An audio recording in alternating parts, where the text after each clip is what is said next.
Në këtë moment, ndërsa po dëgjoni këto fjalë, hëna ndodhet në një distancë prej 388.000 kilometrash nga ju.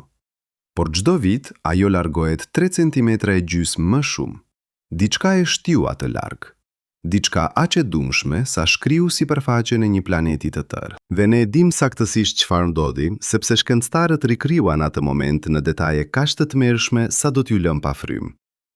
Në vitin 2021, ekipi i Institutit të Kërkimeve Planetare në Tucson, Arizona, drejtuar nga Dr. Robin Canup, publikoi simulimin më të detajuar kompjuterik të një ngjarjeje që ndodhi para 4 miliardë 500 milion vjetësh.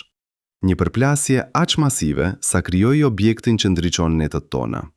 Dhe tani, për herë të parë në histori, ne mund ta shohim atë. Imagjinoni një planet. Jo tokën që njihni sot, por një version më të ri, më të egër. Sipërfaqja e saj është një oqean lave të shkrira, atmosfera e saj është avull toksik dhe ajo rrotullohet aq shpejt sa një ditë zgjat vetëm 5 orë. Ky është planeti ynë para 4 miliardë 500 milion vjetësh. Dhe diku në errësirën e hapësirës, një tjetër planet po vjen drejt saj me shpejtësinë prej 40.000 km/h. Emri i tij është Theia, i quajtur sipas titaneshës greke, nënsës Helenes, perëndeshës së hënës. Theia është pak më e vogël se Marsi, por mjaft e madhe sa masa e saj është rreth 10% e masës së Tokës. Dhe ajo po vjen drejt për drejt. Simulimi fillon 180 sekonda para përplasjes. Në ekranin e kompjuterit, 2 sfera shfaqen në errësirën e hapësirës. Toka është blu dhe e kuqe, me njolla të ndezura që tregojnë oqeanet e lavës. Theia është më e vogël, gri dhe e ftohtë. Distanca midis tyre zvoglohet me çdo sekond. 150 sekonda, 120, 90. Graviteti i tokës fillon ta tërheqë Theian duke e përshpejtuar edhe më shumë. Në 20 sekonda para kontaktit, Theia po lëviz aq shpejt sa do të kalonte nga Tirana në Vlorë në më pak se 1 sekond. 10 sekonda. 5, 3, 2, 1. Kontakti. Por kjo nuk është një përplasje si ato që shihni në filma. Nuk ka zjarr në hapësirë sepse nuk ka oksigjen. Nuk ka tingull sepse nuk ka ajër. Ajo që ndodh është diçka shumë më e çuditshme dhe më e tmerrshme. Theia nuk godet tokën drejt në qendër. Ajo e godet në një kënd prej 45 gradë si një goditje anësore gjigante. Dhe në atë moment, fizika bëhet e çmendur. Energjia e liruar është e barabartë me 1 miliard bomba shbërtamore që shpërthejnë në të njëjtën kohë. Temperatura në pikën e kontaktit arrin në 10.000 gradë Celsius, më e nxehtë se sipërfaqja e diellit. Shkëmbinjt nuk thjesht shkrihen, ata avullojnë. Në simulim, ngjyrat ndryshojnë menjëherë. Kuqi i ndezur shpërthen në të bardhë të verbër. Materiali nga të dy planetet fillon të rrjedhë si lëng, por një lëng që lëviz me shpejtësinë e një rakete. Pjesë të Theias depërtojnë thellë në mantelin e tokës, duke u zhytur si një gurr në ujë, por një ujë i bërë nga shkëmbi shkrirë. Pjesë të tjera kërcejnë mbrapsht, duke u hedhur në hapësirë me shpejtësi prej 15 km/s. Dhe diçka e mahnitshme fillon të ndodhë. Një re materiali fillon të ngrihet nga pika e përplasjes. Një re e bërë nga shkëmbi avulluar, metali shkrirë dhe plazma e nxehtë. Ajo ngrihet më lart dhe më lart, duke u zgjeruar si një kërpudh atomik, por një kërpudh me madhësinë e një kontinenti. Dr. Canup dhe ekipi i saj përdorën një superkompjuter të quajtur Pleiades në qendrën kërkimore Ames të NASA-s për të simuluar çdo sekond të kësaj ngjarjeje. Kompjuteri ndau të dy planetet në miliona grimca të vogla, secila me masën, shpejtësinë dhe temperaturën e saj. Pastaj llogariti si çdo grimc ndërvepron me çdo grimc tjetër nëpërmjet gravitetit dhe përplasjeve. Llogaritjet morën muaj të tërë, edhe për një kompjuter që mund të kryejë triliona operacione në sekond. Por rezultati ishte një film që tregon çdo detaj të asaj që ndodhi në atë natë të lashtë kozmike. Në 15 minuta pas përplasjes, toka nuk duket më si një planet. Ajo duket si një pikë shkrire deformuar, e rrethuar nga një re gjigante materiali. Pjesa e Theias që depërtoi në tokë tani po shkrihet me mantelin e saj duke u bërë një pjesë e planetit ton. Por pjesa që u hodh në hapësirë po fillon një udhtim të ndryshëm. Graviteti i tokës e tërheq atë mbrapsht, por jo mjaftueshëm për ta sjellë plotësisht. Materiali fillon të rrotullohet rreth tokës duke formuar një unaz si ato të Saturnit, por një unaz e bërë nga shkëmbi shkrir dhe metal i avulluar. Në 6 orë, unaza fillon të kondensojë. Grimcat përplasen me njëra tjetrën duke u bashkuar në copa më të mëdha. Copat përplasen me copa të tjera duke formuar shkëmbinj. Shkëmbinjt përplasen dhe formojnë male fluturuese. Malet përplasen dhe formojnë kontinente që lundrojnë në hapësirë. Dhe në 24 orë pas përplasjes, diçka e re ka lindur. Një sferë e vogël, e ngjehtë, e shkrirë, që rrotullohet në një distancë prej vetëm 22.000 kilometrash nga toka. Kjo është hëna jon, e sa po lindur, 10 herë më afër se sot. Aq e madhe në qiell sa do të mbulonte gjysmën e horizontit. Por si e dim që kjo histori është e vërtetë? Si mund të jemi të sigurt për diçka që ndodhi para 4 miliardë e 500 milion vjetësh, kur nuk kishte asnjë dëshmitar, asnjë kamerë, asnjë mënyrë për ta regjistruar? Përgjigja erdhi nga një vend i papritur. Nga këpucët e 6 astronautëve që ecën në sipërfaqen e hënës midis viteve 1969 dhe 1972. Programi Apollo solli në tokë 382 kg shkëmbin hënor. Shkëmbin që ishin prekur për herë të fundit nga dora e njeriut kur u ngarkuan në modulet hënore dhe para asaj nuk ishin prekur kur nga asgjë tjetër përveç vakumit të hapësirës për miliarda vjet. Këta shkëmbin ishin thesare shkencore. Çdo copë u studua me kujdesin e një arkeologu që gërmon një tempull të lashtë. Dhe ajo që shkencëtarët gjetën ishte e mahnitshme. Shkëmbinjt hënor kanë të njëjtën përbërje izotopike si shkëmbinjt e tokës. Kjo do të thotë që raporti i llojeve të ndryshme të atomeve është pothuajse identik. Oksigjen 6b10 dhe oksigjen 8b10, titan 50 dhe titan 52, silikon 28 dhe silikon 29, çdo raport është i njëjtë. Kjo është jashtëzakonisht e pazakontë, sepse çdo planet në sistemin diellor ka një unike izotopike. Marsi ka një përbërje, Venusi ka një tjetër, meteoritet nga asteroidët kanë të tjera, por toka dhe hëna janë pothuajse identike. Është sikur të gjesh dy persona që kanë saktësisht të njëjtën ADN, por nuk janë binjak. Në vitin 1975, shkencëtarët William Hartman dhe Donald Davis propozuan një shpjegim të guximshëm. Ndoshta hena nuk u formua veçmas nga toka. Ndoshta ajo u formua nga toka. Ndoshta një përplasje gjigante hodhi material nga manteli i tokës në hapësirë dhe ai material u kondensua për të formuar henën. Kjo do të shpjegonte pse përbërja është e njëjtë, sepse hena është në një kuptim të vërtetë një pjesë e tokës që u shkëput. Por teoria kishte probleme. Nëse hena u formua nga materiali i tokës, pse është aq e varfër në hekur? Bërthama e tokës është plot hekur, por hena ka një bërtham shumë të vogël. Nëse hena u formua nga materiali i tokës, pse është aq e thatë? Shkëmbinjt hënor nuk kanë pothuajse asnjë ujë, ndërsa shkëmbinjt e tokës janë plot me minerale që përmbajnë ujë. Dhe nëse një përplasje ishte aq e dhunshme sa hodhi material në hapësirë, pse toka dhe hena rrotullohen në të njëjtën drejtim, në vend që të kenë rrotullime kaotike? Këto pyetje mbetën pa përgjigje për dekada. Deri në vitin 2014, kur një ekip në Universitetin e Harvardit, drejtuar nga Dr. Sarah Stewart, bëri një zbulim kritik. Ata rikryuan simulimin, por këtë herë me një detaj që të gjithë të tjerët e kishin lënë jashtë. Ata përfshin faktin që toka e hershme po rrotullohej shumë më shpejt se sot. Një ditë zgjaste vetëm 5 orë. Dhe kur shtuan këtë në ekuacionet e tyre, gjithçka u rregullua. Një tokë që rrotullohet shpejt ka një formë të ndryshme. Ajo është më e sheshët në pole dhe më e fryrë në ekuator. Kur teja e goditi këtë tokë të sheshët, shumica e materialit që u hodh në hapësirë erdhi nga manteli, jo nga bërthama. Kjo shpjegon pse hena ka pak hekur. Dhe energjia e përplasjes ishte aq e madhe sa çdo ujë u avullua dhe u humbur në hapësirë. Kjo shpjegon pse hëna është e thatë dhe këndësia e përplasjes transferoi momentum rrotullues në mënyrë që sistemi përfundimtar tokë-hën të rrotullohej në harmoni. Kjo shpjegon pse të dyja rrotullohen në të njëjtën drejtim. Por prova më dramatike erdhi nga një burim tjetër. Në vitin 2017, shkencëtarët në Universitetin e Kalifornisë në Los Angeles analizuan mostrat e reja hënore duke përdorur një teknik të quajtur spektrometri mase me ionizim sekondar. Kjo teknik mund të matë raportet izotopike me një saktësi aq të lartë sa mund të zbulojë ndryshime prej 1 pjese në 1.000.000. Dhe ajo që gjetën ishte një ndryshim i vogël, shumë i vogël, por i matësëm në raportin e izotopeve të oksigjenit midis shkëmbimeve të tokës dhe hënës. Ky ndryshim i vogël tregon diçka të mahnitshme. Ai tregon që hëna nuk është e bërë vetëm nga materiali i tokës. Ajo është e bërë nga një përzierje e materialit të tokës dhe materialit të tejas.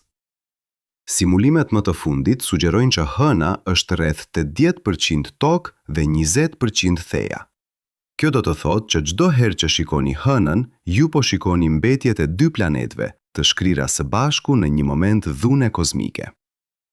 Dhe tani, me simulimet e reja 3-dimensionale, ne mund ta shohim atë moment me detaje që shkencëtarët e viteve 1970 nuk mund ta imagjinonin. Simulimi i vitit 2021, i publikuar në revistën QOT1, përdor një teknik të quajtur hidrodinamik e grimcave të zbutura. Kjo teknik trajton çdo grimc materiali si një pikë lëngu që mund të rrjedhë, të shkrihet, të avullohet dhe të kondensojë. Rezultati është një film që duket pothuajse real, sikur dikush vendosi një kamerë në hapësirë 4 miliardë 500 milion vjet më parë dhe regjistroi gjithçka.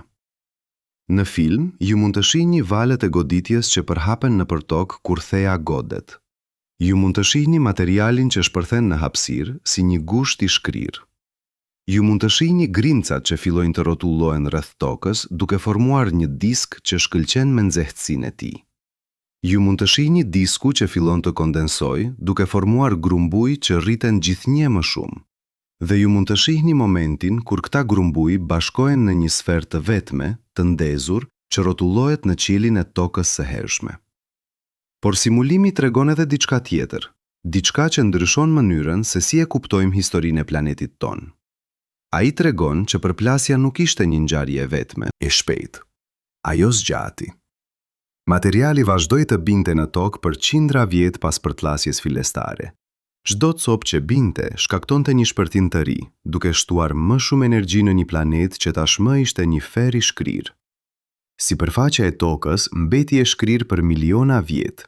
Atmosfera ishte aq e nxehtë sa shkëmbinjtë avullonin drejt për drejt në gaz, dhe hëna, e re dhe e shkrirë, shkëlqente në qiell si një diell i dytë, 10 herë më i madh se sa e shohim sot.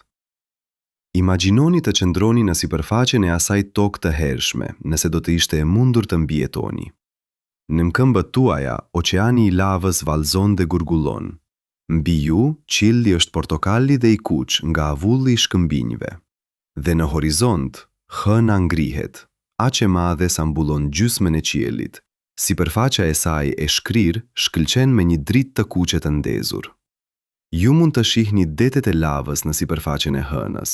Ju mund të shihni vulkane që shpërthejnë, duke hedhur material në hapësirë që pastaj bie mbrapsht në sipërfaqe. Dhe çdo ditë, hëna duket pak më e vogël, sepse ajo po largohet, e shtyr nga forcat e baticave që ajo vetë krijon në oqeanin e lavës së tokës. Këto batica ishin gjigante. Sot, batica më e lartë në tokë është në gjirin e fundi në Kanada, ku uji ngrihet dhe zbret 16 metra 2 herë në ditë. Por në tokën e hershme, me hënën 10 herë më afër, batica në oqeanin e lavës do të ishte qindra metra e lartë. Vala gjigante të shkëmbit të shkrirë do të rrotullonin planetin 2 herë në ditë, duke fërkuar kundër sipërfaqes dhe duke ngadalësuar rrotullimin e tokës. Kjo fërkim krijoi nxehtësi, dhe kjo nxehtësi u zhdërua në energji që shtyu hënën më larg. Çdo vit, hëna largohej pak më shumë. Çdo vit, dita në tokë bëhej pak më e gjatë. Dhe ky proces vazhdon edhe sot. Matjet me lazer të bëra nga pasqirat që astronautët e Apollos lanë në hënë tregojnë që hëna po largohet 3 centimetra e gjysmë çdo vit. Kjo duket si një sasi e vogël, por mbi miliarda vjet ajo shtohet. Në të ardhmen, pas miliarda vjetësh të tjera, hëna do të jetë aq larg sa do të duket si një il i ndritshëm në qiell, jo si disku i madh që shohim sot. Dhe batica në oqeanet tona do të jenë shumë më të vogla, sepse tërheqja gravitacionale e hënës do të jetë shumë më e dobët. Por le të kthehemi në atë natë të parë, në ato orët pas përplasjes, kur hëna sapo kishte lindur. Simulimi tregon diçka që asnjë shkencëtar nuk e kishte parashikuar. Ai tregon që një pjesë e materialit që u hodh në hapësirë nuk u bë pjesë e hënës. Disa copa ishin shumë të shpejta dhe u larguan plotësisht nga sistemi Tokë-Hën, duke u bërë asteroide që ende lundrojnë në sistemin diellor. Disa copa ranë mbrapsht në Tokë, duke shkaktuar përplasje të reja. Dhe disa copa mbetën në orbit për miliona vjet, duke formuar një unazë rreth Tokës si ato të Saturnit. Kjo unazë do të kishte qenë një pamje spektakolare. Imagjinoni të shikoni në qiell dhe të shihni një hark të ndritshëm që shtrihet nga horizonti në horizont, i bërë nga miliona copë shkëmbi që shkëlqejnë në dritën e diellit. Kjo unazë do të kishte ndryshuar ngjyrë gjatë ditës, nga e kuqe në mëngjes, në e bardhë në mesditë, në portokalli në perëndim. Dhe natën, ajo do të kishte ndriçuar qiellin si një urë e ndritshme yjesh. Por kjo unazë nuk zgjati përgjithmonë. Gradualisht, copat u përplasen me njëra tjetrën dhe ranë në Tokë, ose u bashkuan me hënën. Pas 10 milion vjetësh, unaza kishte zhdukur dhe vetëm hëna mbeti. 10 milion vjet pas përplasjes, unaza kishte zhdukur, por Toka nuk ishte ende planeti që njihni. Ajo ishte një sferë shkrirë që po kalonte në për transformimin më dramatik në historinë e saj. Dhe hëna, tani e vetme në qiell, po luante një rol që do të përcaktonte të ardhmen e çdo gjëje të gjallë që do të lindte më vonë. Le të zmadhojmë imazhin. Le të shohim jo vetëm një moment, por një proces që zgjati qindra milion vjet. Sepse historia e vërtetë e hënës nuk është vetëm se si u formua, por se si ajo formoi ne. 100 milion vjet pas përplasjes, diçka e re po ndodhte. Sipërfaqja e Tokës, që kishte qenë një oqean i vazhdueshëm lave, po fillonte të ftohej. Jo shpejt, jo në mënyrë uniforme, por gradualisht, si një lëkurë që formohet mbi qumështin e ngjehtë. Kjo lëkurë ishte shkëmbi i pari ngurtë që u formua në sipërfaqen e planetit ton. Shkencëtarët e quajnë këtë koren primare, dhe ajo ishte e brisht sa një qelq. Çdo valë re e lavës që vinte nga thellësia e shponte atë. Çdo copë meteoriti që binte e thërmoste atë. Por ajo vazhdonte të riformohej, pak më e trash çdo herë, pak më e fortë. Hëna po shikonte nga lart, dhe ajo nuk ishte një vëzhguese pasive. Tërheqja e saj gravitacionale po tërhiqte oqeanin e lavës poshtë saj, duke krijuar një fryrje që lëvizte rreth planetit 2 herë në ditë. Imagjinoni një mall lëngjesh të shkrira, i lartë sa 300 metra, që udhton rreth Tokës me shpejtësinë e një avioni. Çdo herë që ky mall kalonte në një pjesë të korës që sapo ishte formuar, ai e ngrinte atë, e përkulte atë dhe shpesh e thërmoste atë. Ishte si të përpiqeshe të ndërtoje një shtëpi mbi një oqean gjatë një stuhie. Por Toka ishte këmbëngulse, ajo vazhdonte të provojë. Dhe ka diçka të mahnitshme këtu, diçka që simulimet e reja tregojnë me një qartësi të frikshme. Pa hënën, kjo korë nuk do të ishte formuar kurrë në mënyrën që u formua. Batica e lavës, e shkaktuar nga hëna, po përziente materialin në sipërfaqe, duke sjellë minerale të ndryshme nga thellësitë dhe duke i përzierë ato. Kjo përzierje krijoi një korë me një përbërje kimike shumë më komplekse se sa do të kishte qenë ndryshe. Dhe kjo kompleksitet kimik do të bëhej thelbësor për jetën më vonë, sepse jeta ka nevojë për shumë llojshmëri. Ajo ka nevojë për elemente të ndryshme në vende të ndryshme, dhe hëna po krijonte saktësisht atë. Le të zmadojmë edhe më shumë. Le të shohim jo vetëm Tokën, por sistemin e tërë Tokë-Hën, si një makinë vetme, një sistem dinamik ku çdo pjesë ndikon në çdo pjesë tjetër. Në 200 milion vjet pas përplasjes, Toka kishte një korë të qëndrueshme, por ajo ende nuk ishte pllaka tektonike. Sipërfaqja ishte një guaske vetme, e pandërprerë.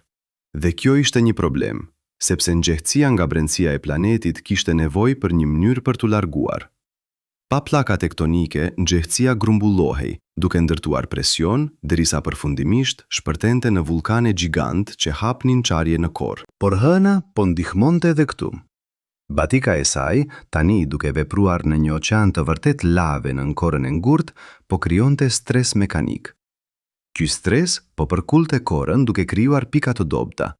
Dhe në këto pika të dobta, kora filloi të plasej. Këto plasje ishin fillimi i diçkaje që do të transformonte tokën, fillimi i tektonikës së pllakave. Procesi që lejon kontinentet të lëvizin, malet të ngrihen dhe oqeanet të hapen dhe mbyllen.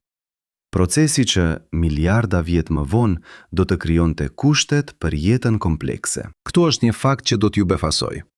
Shkencëtarët kanë studiuar planetë të tjerë në sistemin ton diellor dhe asnjë prej tyre nuk ka tektonik aktive pëlltakash si Toka. Marsi e kishte dikur, por u ndal. Venusi ka vulkanizëm, por jo pëlltaka që lëvizin. Merkuri është i ngrirë dhe arsyeja kryesore që Toka ende ka tektonik aktive është hëna. Batika që ajo krijon edhe sot po shton energji në sistemin tektonik të Tokës.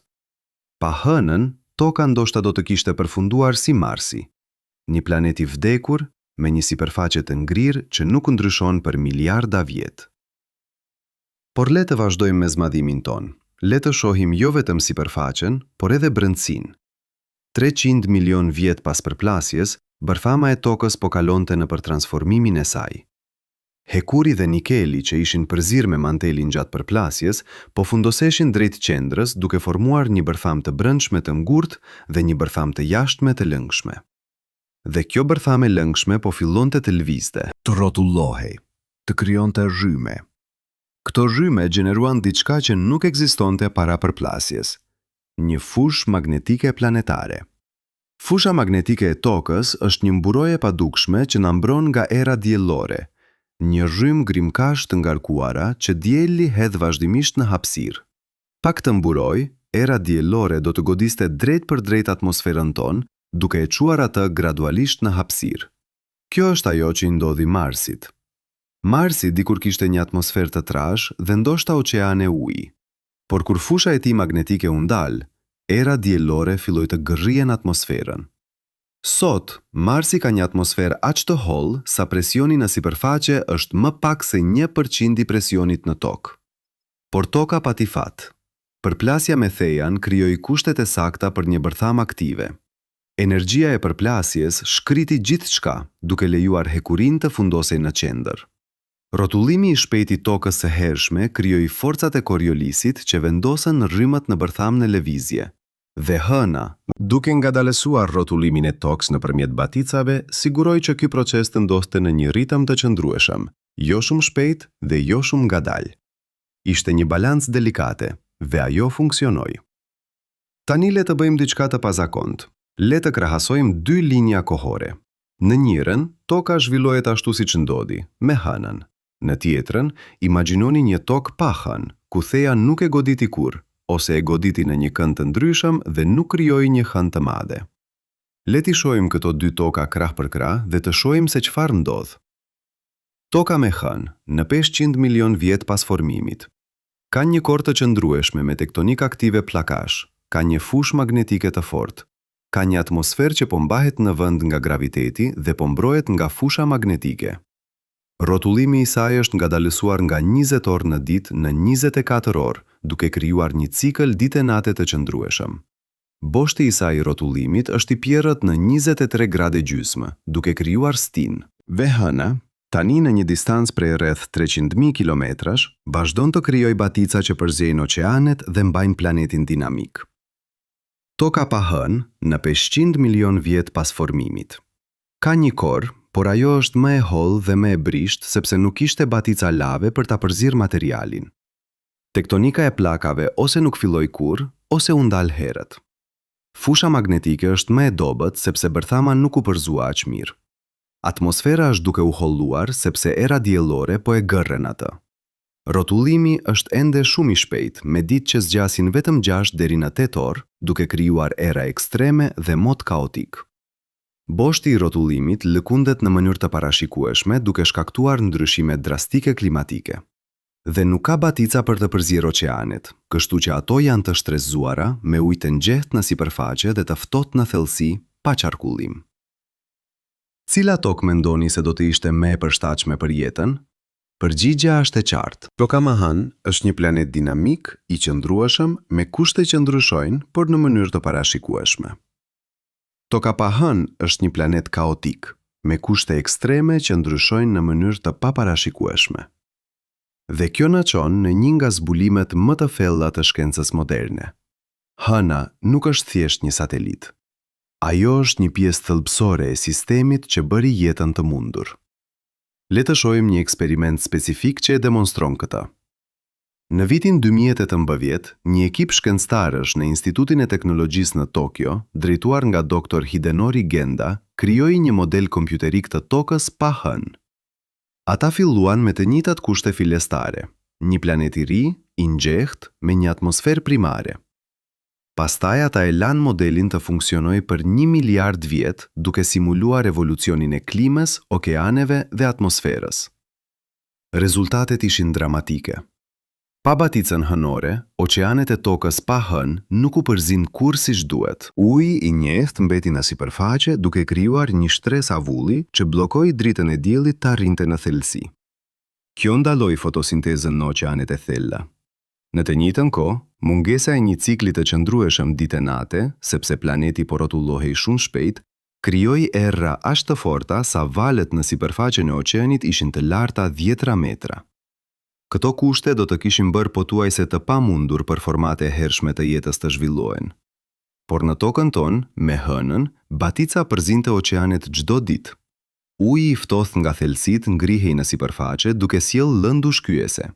Uji i nxehtë nga sipërfaqja zbriste në thelësi duke shpërndar oksigjenit. Ky qarkullim krijoi një mjedis dinamik ku jeta mund të eksperimentonte me forma të ndryshme. Dhe cikli i qëndrueshëm dite-nate, i krijuar nga rrotullimi ngadalësuar i tokës, dha jetës një ritëm të parashikueshëm për t'u përshtatur. Por ka edhe diçka tjetër, diçka që shkencëtarët e zbuluan vetëm kohët e fundit. Hëna stabilizoi boshtin e rrotullimit të tokës. Kjo tingëllon teknike, por pasojat janë të jashtëzakonshme.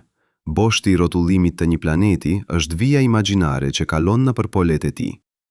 Për tokën, ky bosht është i pjerrët në 23 gradë gjysmë në lidhje me rrafshin e orbitës së saj rreth diellit. Kjo pjerësi krijon stinat. Kur hemisfera veriore është e pjerrët drejt diellit, është verë atje dhe dimër në hemisferën jugore. 6 muaj më vonë, situata është e kundërt. Por pa hënën, kjo pjerësi nuk do të ishte e qëndrueshme. Tërheqja gravitacionale e diellit dhe planetëve të tjerë do ta bënte boshtin të lëkund në mënyrë kaotike, duke ndryshuar pjerësinë nga 0 grad, pa stinë fare, në 90 grad, stinë ekstreme, ku polet do të pikonin drejt për drejt në diell për gjysmën e vitit. Këto ndryshime do të ndodhnin në shkallë kohore prej 10 mijëra deri në 100 mijëra vjet, shumë shpejt për jetën të përshtatet. Marsi është një shembull i kësaj. Marsi ka 2 hëna, Phobos dhe Deimos, por ato janë shumë të vogla për ta stabilizuar boshtin e tij. Si rezultat, boshti i Marsit ka lëkundur midis 0 dhe 60 gradësh në të kaluaren. Kur boshti ishte në 0 grad, Marsi nuk kishte stinë dhe polet ishin të ngrira përgjithmonë. Kur boshti ishte në 60 grad, polet merrnin më shumë dritë dielli se ekuatori dhe akulli polar shkrihej, duke krijuar përmbutje masive. Këto ndryshime bën klimën e Marsit të parashikueshme dhe kjo është një nga arsyet pse jeta, nëse ekzistojë ndonjëherë atje, nuk mundi të zhvillohej në forma komplekse. Por toka kishte hënën, dhe hëna me masën e saj të konsiderueshme. 1/72 e masës së tokës, shumë më e madhe në proporcion se çdo hënë tjetër në sistemin diellor në lidhje me planetin e saj, vepron si një stabilizues gjiroskopik. Ajo mban boshtin e tokës të fiksuar në 23 gradë gjysmë, me një lëkundje shumë të vogël prej vetëm 2 gradë gjysmë në një cikël prej 41.000 vjetësh. Kjo stabilitet krijoi kushte klimatike të parashikueshme për miliarda vjet, duke lejuar jetën të evoluojë nga mikrobet e thjeshta në kafshë komplekse, bime dhe përfundimisht qenijet njerëzore. Le të bëjmë një eksperiment mendor. Imagjinoni që jeni një mikrob i thjesht në një oqean para 3 miliardë 500 milion vjetësh. Ju jeni një qelizë vetme, duke notuar në ujë, duke ngrënë lëndë ushqyese dhe duke u shumëzuar. Mjedisi juaj ndryshon, por në mënyrë të parashikueshme. Çdo ditë, dielli ngrihet dhe perëndon. Çdo vit, stinat ndryshojnë. Çdo 24 orë, batika sjellën shkijese të reja nga thelësitë e oqeanit. Këto ritme ju japin një strukturë. Ju mund të zhvilloni një underscore, quote underscore 2 underscore të brendshme që ju tregon kur të ushqeheni, kur të shumëzoheni, kur të pushoni. Dhe kjo orë bëhet një pjesë e ADN suaj e transmetuar tek pasardhësitë tuaj. Tani imagjinoni të njëjtin mikrob në një tokë pa hënë. Dita zgjat vetëm 6 orë, kështu që ritmi dite-nate është shumë i shpejtë për të përshtatur. Stinët ndryshojnë në mënyrë kaotike, kështu që nuk ka një model vjetor. Batika është e dobët ose jo ekzistuese, kështu që lëndët ushqyese nuk vinë në mënyrë të parashikueshme. Si mund të zhvilloni një orë të brendshme në këto kushte? Si mund të planifikoni për të ardhmen kur e ardhmja është kaotike? Përgjigjja është nuk mund. Dhe kjo është arsyeja pse jeta komplekse ndoshta nuk do të kishte evoluar kurrë në një tokë pa hënë. Por le të kthehemi në linjën tonë kohore reale. 500 milion vjet pas përplasjes, toka kishte një kohë të qëndrueshme. Oqeanet e lëngshme uji kishte ardhur nga kometat dhe asteroide që goditën planetin pas përplasjes, një atmosferë që po mbahej në vend dhe një fushë magnetike që po e mbrojti atë. Kushtet ishin gati për jetën, por jeta nuk shfaqet menjëherë. Ajo ka nevojë për kohë, për eksperimente, për triliona tentativa dhe gabime. Dhe këtu, hëna luajti një rol tjetër kritik. Batika që ajo krijonte në oqeanet e hershme nuk ishin si batika sot. Ato ishin shumë më të mëdha, sepse hëna ishte shumë më afër.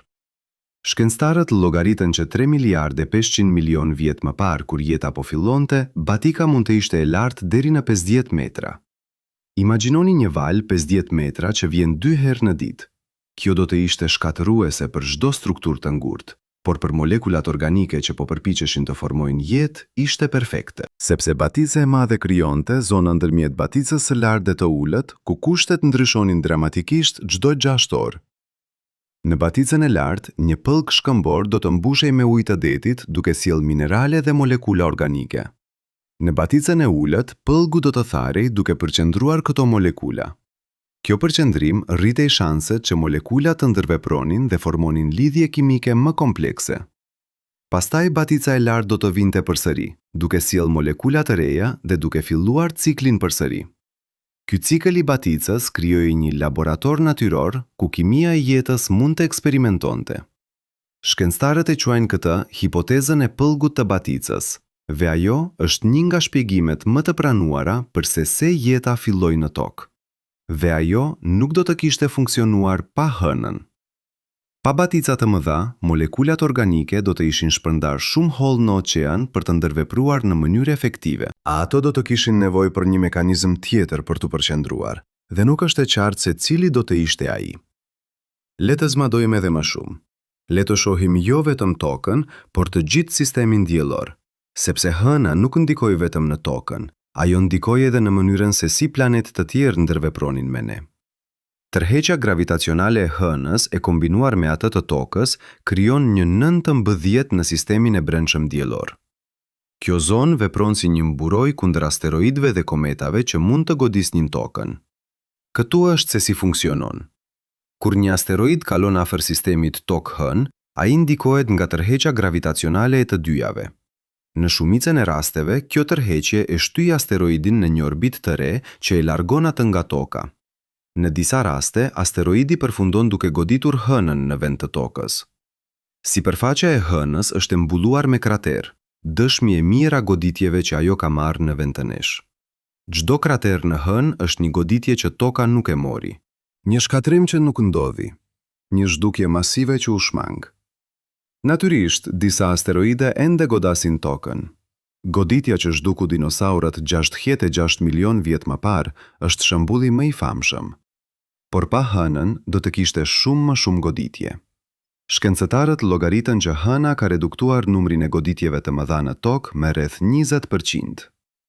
Kjo mund të mos t'ingëlojë shumë, por në shkallë kohore miliarda vjetësh, ajo do të thotë mijëra goditje më pak, secila prej të cilave mund të kishte shkaktuar një zhdukje masive. Dhe ka edhe një efekt tjetër.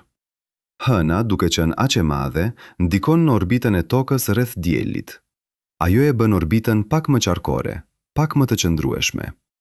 Pa hënën, orbita e Tokës do të ishte më eliptike, duke shkaktuar ndryshime më të mëdha në sasinë e dritës së diellit që Toka merr gjatë vitit. Kjo do të krijonte stim më ekstreme, me vera më të nxehta dhe dimra më të ftohtë. Këto ndryshime do të bënin klimën më pak të parashikueshme dhe do të vështirësonin jetën. Tani le të bëjmë një krahasim final. Le të shohim Tokën tonë dhe një planet hipotetik në një sistem tjetër yjor. Një planet që ka të njëjtën matësi, të njëjtën distancë nga Ili, të njëjtën përbërje, por nuk ka një hënë të madhe. Le t'i quajmë këtë planet Toka B. Pas 1 miliard vjetësh, si do të duken këto dy planet? Toka jon. Ka oqeane të qëndrueshme me qarkullim aktiv, ka tektonik pëltakash që riciklon materialin dhe krijon kontinente, ka një atmosferë të trashë të mbrojtur nga një fushë magnetike të fortë, ka stinë të parashikueshme dhe një cikël dite-nate prej 24 orësh. Ka jetë që ka evoluar nga mikrobet në forma shumë qelizore. Dhe ka një hënë të madhe që vazhdon të krijojë batica, të stabilizojë boshtin dhe të mbrojë nga goditjet e asteroidëve. Toka B. Ka oqeane, por ato janë të shtrezuara dhe të paluajtshme. Tektonika e plakave ka ndaluar, kështu që sipërfaqja është e ngrirë. Atmosfera është duke u holluar sepse fusha magnetike është e dobët. Stinat janë kaotike sepse boshti i rrotullimit lëkundet. Dita zgjat vetëm tetor, duke krijuar erëra ekstreme. Jeta, nëse ekziston, është ende në formën e mikrobeve të thjeshta, të izoluara në xhepa të mbrojtura. Dhe nuk ka asnjë hënë për ta mbrojtur nga goditjet, kështu që sipërfaqja është e mbuluar me krater nga përplasje të vazhdueshme. Cili planet do të zgjidhni për të jetuar?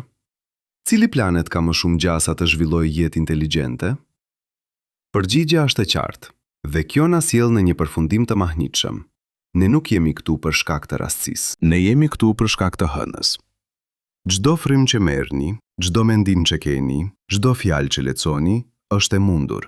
Sepse para 4 miliardë 500 milion vjetësh, një planet i quajtur Theia goditi Tokën në këndin e saktë, me shpejtësinë e saktë, për të krijuar një hënë me madhësinë e saktë, në distancën e saktë, për të bërë jetën të mundur. Por historia nuk mbaron këtu, sepse hëna vazhdon të ndikojë në ne edhe sot. Ajo vazhdon të largohet 3 centimetra e gjysmë çdo vit. Ajo vazhdon të krijojë batica, edhe pse më të vogla se dikur. Ajo vazhdon të stabilizojë boshtin ton, dhe ajo vazhdon të na mbrojë nga goditjet. Çdo natë kur e shikoni hënën, ju po shikoni jo vetëm një satelit, por një pjesë thelbësore të sistemit që ju bëri të mundur. Ju po shikoni një dëshmi të një përplasje që mund të kishte shkatërruar Tokën, por në vend të kësaj e shpëtoi atë. Ju po shikoni një mrekulli kozmike që ndodhi vetëm një herë, në vendin e duhur, në kohën e duhur, me pasoja që vazhdojnë edhe sot. 3 miliardë 500 milion vjet pas përplasjes, jeta kishte filluar. Mikrobet të thjeshta notonin në oqeanet e Tokës duke ngrënë, duke u shumëzuar, duke evoluar. Por ato nuk e dinin që mbi to, në qiellin që nuk mund ta shihnin, një eksperiment kozmik po vazhdonte. Një eksperiment që do të përcaktonte nëse ato do të mbeteshin përgjithmonë mikrobe apo do të bëheshin diçka më shumë. Dhe ky eksperiment kishte një emër: stabilitet dinamik. Dy fjalë që tingëllojnë si një kundërshtim, por që përshkruajnë saktësisht atë që hëna po krijonte, një sistem që ndryshonte vazhdimisht, por në mënyrë të parashikueshme. Një kaos i kontrolluar. Një vallëzim midis rendit dhe rastësisë. Le të zmadhojmë imazhin edhe më shumë. Le të shohim jo vetëm Tokën dhe hënën, por të gjithë sistemin diellor si një orkestër gjigante, ku çdo planet është një instrument dhe hëna është dirigjenti që mban ritmin. Sepse ajo që shkencëtarët zbuluan në dekadën e fundit është kjo: hëna nuk ndikon vetëm në Tokën, ajo ndikon në mënyrën se si gjithë sistemi i brendshëm diellor funksionon. Dhe kjo ndikimi është aq delikat, aq i saktë, sa nëse do të ndryshoje vetëm një parametër të vetëm, gjithçka do të shkatërrohej. Në vitin 2023, një ekip ndërkombëtar shkencëtarësh nga Universiteti i Kalifornisë në Santa Cruz, Observatori i Parisit dhe Instituti i Shkencave Planetare në Japoni, publikuan një studim që ndryshoi mënyrën se si e kuptojmë sistemin diellor. Ata përdorën një superkompjuter të quajtur Summit në laboratorin kombëtar Oak Ridge për të simuluar evolucionin e sistemit diellor për 5 miliard vjet në të ardhmen. Por ata e bën këtë me një ndryshim. Në disa simulime, ata hoqën hënën. Ata deshën të shihnin se çfarë do të ndodhte me orbitën e Tokës, me planetet e tjerë, me gjithçka. Rezultatet ishin shokuese. Pa hënën, orbita e Tokës filloi të bëhej kaotike pas vetëm 100 milion vjetësh. Tërheqja gravitacionale e Venerit dhe Marsit, që zakonisht kompensohet nga prania e hënës, filloi të tërheqë Tokën në drejtime të ndryshme. Orbita u bë më eliptike. Në disa simulime, Toka u afrua aq shumë me diellin sa temperatura në sipërfaqe arriti në 500 gradë Celsius, duke avulluar oqeanet. Në simulime të tjera, Toka u largua aq shumë sa temperatura ra në -100 gradë, duke ngrirë gjithçka. Dhe në një simulim, Toka u përplas me Venusin pas 300 milion vjetësh. Por në simulimet ku hëna ishte prezente, orbita e Tokës mbeti e qëndrueshme për të gjithë 5 miliard vjet. Ndryshime të vogla ndodhen natyrisht. Orbita u bë pak më qarkore, pastaj pak më eliptike, pastaj përsëri më qarkore, në një cikel që zgjaste rreth 100.000 vjet. Por këto ndryshime ishin të vogla, të parashikueshme, dhe jeta kishte kohë për t'u përshtatur. Kjo është ajo që shkencëtarët e quajnë UQUOTE7. Sistemi ndryshon, por brenda kufive të sigurt. Është si të ecësh në një urë të lëkundshme. Ura lëviz, por nuk bie. Dhe këtu është pjesa më e mahnitshme. Hëna nuk është vetëm mjaft e madhe për ta bërë këtë. Ajo është saktësisht madhësia e duhur. Nëse do të ishte 10% më e vogël, efekti stabilizues do të ishte shumë i dobët. Nëse do të ishte 10% më e madhe, do të krijonte efekte të tjera që do të bënin orbitën e Tokës të paqëndrueshme në mënyra të ndryshme. Është si të rregullosh një orë. Çdo dhëmbëzor duhet të jetë madhësia e saktë, ose ora nuk funksionon. Dhe hëna është dhëmbëzori i saktë për orën e sistemit diellor. Por si arriti hëna të jetë saktësisht madhësia e duhur? Kjo është një pyetje që shkencëtarët e kanë debatuar për dekada. Dhe përgjigja, sipas simulimeve më të fundit, është një kombinim i rastësisë dhe fizikës. Theia, planeti që goditi Tokën, ishte rastësisht madhësia e duhur. Këndi i përplasjes ishte rastësisht i duhuri. Shpejtësia ishte rastësisht e duhur. Por pasi këto kushte u plotësuan, fizika mori përsipër. Ligjet e gravitetit, ligjet e ruajtjes së momentit këndor, ligjet e termodinamikës, të gjitha punuan së bashku për të krijuar një hënë me madhësinë e saktë, në distancën e saktë, me përbërjen e saktë. Është si të hedhësh një zar me 1 milion anë dhe të marrësh numrin që të nevojitet. Shanset janë astronomikisht të vogla. Por në një univers në miliarda galaktika, secila me miliarda yje, secila me mundësinë për të pasur planet, edhe ngjarjet më të rralla ndodhin diku. Dhe ne jemi në atë UTQUE8. Ne jemi fituesi i lotarisë kozmike. Por kjo nuk do të thotë që jemi të veçantë në kuptimin mistik. Kjo do të thotë që jemi jashtëzakonisht me fat. Le të shohim një eksperiment tjetër. Një eksperiment që na çon edhe më thellë në kuptimin e rolit të hënës. Në vitin 2024, shkencëtar në Institutin Max Planck për astronomi në Gjermani përdorën teleskop të rinj për të studiuar sisteme planetare të tjera rreth yjeve të largëta. Ata ishin duke kërkuar kuote 9, hëna që rrotullohen rreth planetëve jashtë sistemit ton diellor. Dhe ata gjetën diçka interesante. Hëna të mëdha janë jashtëzakonisht të rralla. Nga 5268 sisteme planetare që studiuan, vetëm 17 kishin hëna që ishin më të mëdha se 1% e masës së planetit të tyre. Dhe vetëm 3 kishin hëna që ishin më të mëdha se 1/50, që është afërsisht raporti i hënës son me Tokën, 1/72. Kjo do të thotë që sisteme si Toka hëna janë jashtëzakonisht të rralla. Ndoshta 1 në 1000, ndoshta 1 në 10.000, ndoshta edhe më të rralla. Por kjo ngre një pyetje shqetësuese. Nëse hëna të mëdha janë aq të rralla, dhe nëse hëna të mëdha janë thelbësore për jetën komplekse, a do të thotë kjo që jeta komplekse është gjithashtu jashtëzakonisht e rrallë në univers? A jemi ne që njihet njerëzore një anomali kozmike? A është toka një ishulli vetmuar I jetës në një oqean të pafund hapësire të vdekur? Kjo është një nga pyetjet më të mëdha që shkenca moderne po përpiqet të përgjigjet. Dhe përgjigja varet nga se sa thelbësore është hëna për jetën. Nëse hëna është absolutisht e nevojshme, atëherë jeta komplekse është ndoshta shumë e rrallë. Por nëse hëna është vetëm një nga shumë faktorë që ndihmojnë, atëherë jeta mund të jetë më e zakonshme se sa mendojmë. Dhe kjo na çon në një eksperiment mendor që do t'ju bëj të mendoni ndryshe për gjithçka që dini. Imagjinoni që jeni një shkencëtar alien në një planet në një sistem tjetër yjor. Planeti juaj nuk ka një hënë të madhe, ai ka 2 hëna të vogla, si Marsi, që nuk krijojnë batica të konsiderueshme dhe nuk stabilizojnë boshtin. Por planeti juaj ka diçka tjetër. Ai rrotullohet rreth një illi binar, 2 yje që rrotullohen rreth njëri tjetrit. Tërheqja gravitacionale e këtyre 2 yjeve krijon një efekt stabilizues të ngjashëm me atë që hëna krijon për tokën. Boshti I planetit tuaj është I qëndrueshëm. Orbita është e parashikueshme. Dhe jeta ka evoluar. Tani, ju zbuloni tokën. Ju shihni që ajo ka një hënë të madhe dhe ju mendoni, sa e çuditshme. Pse do të kishte nevojë një planet për një hënë kaq të madhe? Sistemi ynë funksionon mirë pa një. Dhe ju do të kishit të drejtë, sepse nuk ka një mënyrë të vetme për të krijuar stabilitet. Hëna është mënyra e tokës, por nuk është e vetmja mënyrë. Universi është I madh dhe krijues. Ai gjen zgjidhje të ndryshme për të njëjtin problem. Kjo na çon në një konkluzion të rëndësishëm. Hëna nuk është thelbësore për jetën në përgjithësi. Ajo është thelbësore për jetën siç e njohim ne, në tokë, me biologjinë tonë specifike, me historinë tonë specifike. Por në një planet tjetër, me kushte të ndryshme, jeta mund të gjejë një rrugë tjetër. Mund të evoluojë në një planet që rrotullohet shumë shpejt duke u përshtatur me ditë të shkurtra. Mund të evoluojë në një planet me bosht të paqëndrueshëm duke zhvilluar mekanizma për të mbijetuar ndryshime klimatike ekstreme.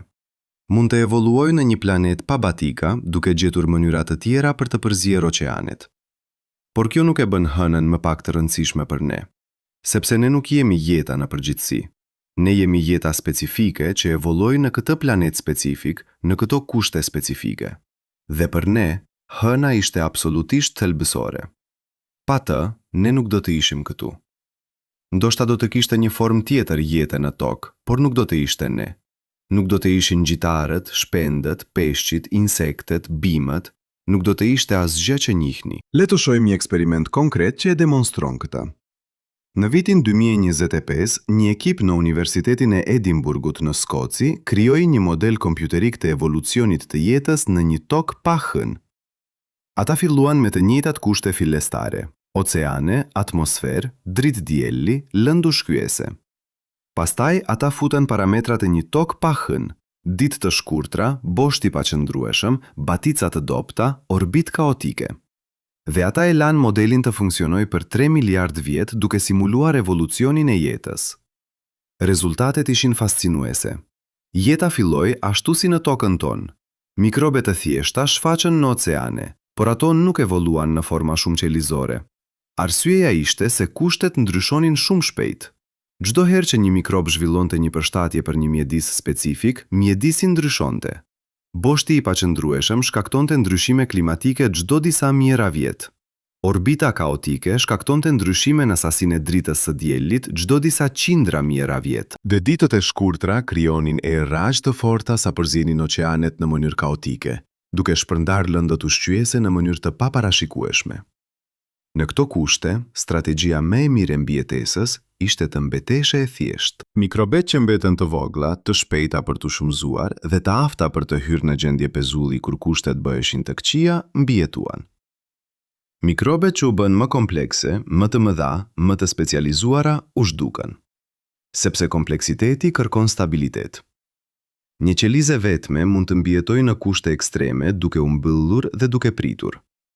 Por një organizëm shumë qelizor, me organe të specializuara, me nevojë për ushqim të vazhdueshëm, nuk mund. Ai vdes. Kështu që në modelin e tokës pa hënë, jeta mbeti e thjesht për 3 miliard vjet.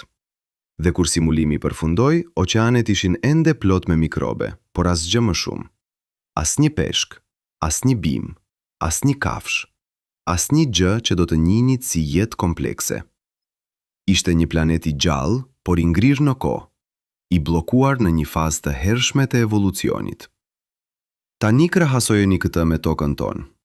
3 miliard vjet pas fillimit të jetës, toka kishte jo vetëm mikrobe, por alga shumë qelizore, kërma të parë, forma të hershme të peshqve. Jeta kishte shpërthyer në shumë llojshmëri, dhe arsyeja ishte stabiliteti që hëna krijonte. Kushtet ndryshonin, por ngadalë. Klimat ndryshonte, por në mënyrë të parashikueshme. Dhe kjo dha jetës kohë për të eksperimentuar, për të provuar forma të reja, për të evoluar në kompleksitet. Por le të shohim edhe një dimension tjetër të kësaj historie. Le të flasim për diçka që shkencëtarët e kanë zbuluar vetëm në 5 vitet e fundit: lidhjen midis hënës dhe fushës magnetike të tokës. Ne e përmendëm më parë që hëna ndihmoi në formimin e fushës magnetike duke ngadalësuar rrotullimin e tokës dhe duke krijuar kushtet e duhura në bërtham. Por historia është edhe më e thellë. Në vitin 2022, shkencëtarë në Universitetin e Rochesterit në Shtetet e Bashkuara zbuluan diçka të mahnitshme. Ata analizuan shkëmbin të lashtë nga Grenlanda, shkëmbin që kishin 3 miliardë 500 milion vjet, dhe gjetën prova që fusha magnetike e tokës në atë kohë ishte shumë më e fortë se sa mendonin më parë. Aq e fortë sa ishte e krahasueshme me fushën magnetike të sotme, edhe pse toka ishte shumë më e re dhe bërthama ishte ende duke u formuar. Si ishte kjo e mundur? Përgjigja, sipas kërkimeve të tyre, është hëna. Batika që hëna krijonte në mantelin e shkrirë të tokës nuk ndikonte vetëm në sipërfaqe. Ajo krijonte rrymë në mantelin e thellë që arrinin deri në bërtham.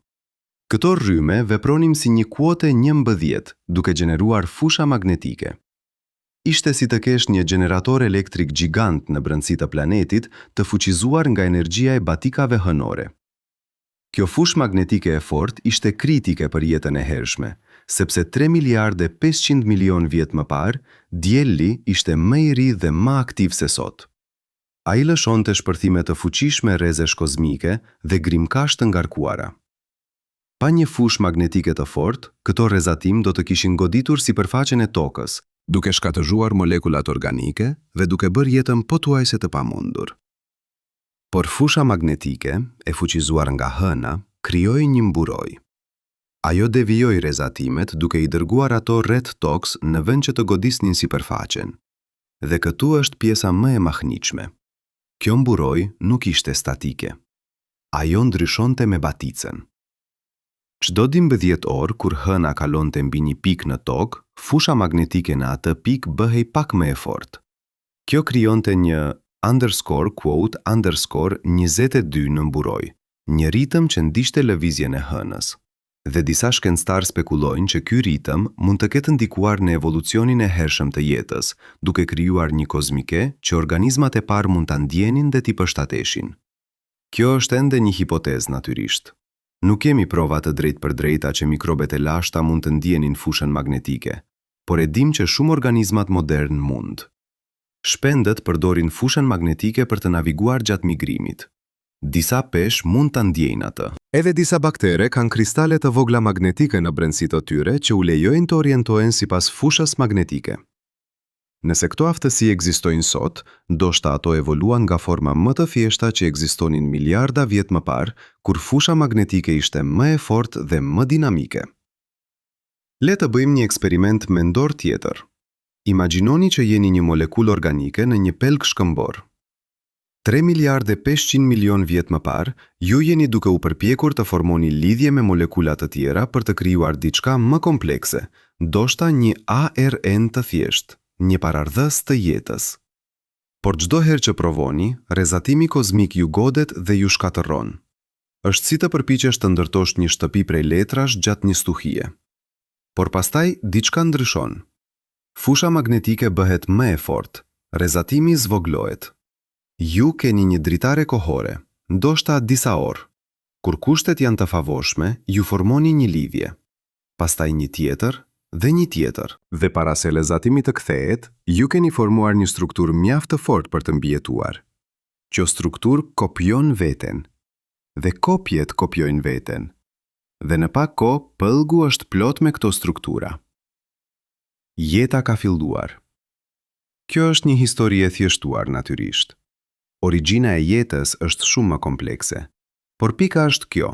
Hëna krijoi kushtet që bën jetën të mundur, jo vetëm në një mënyrë, por në shumë mënyra.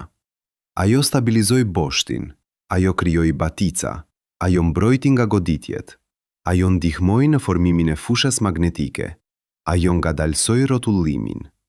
Çdo një nga këto efekte vetëm do të ishte i rëndësishëm, por të gjitha së bashku ato krijuan një sistem që ishte më shumë se shuma e pjesëve të tij. Ato krijuan një planet ku jeta jo vetëm mund të fillonte, por mund të lullëzonte. Dhe tani, le të bëjmë diçka që asnjë shkencëtar nuk e ka bërë ende.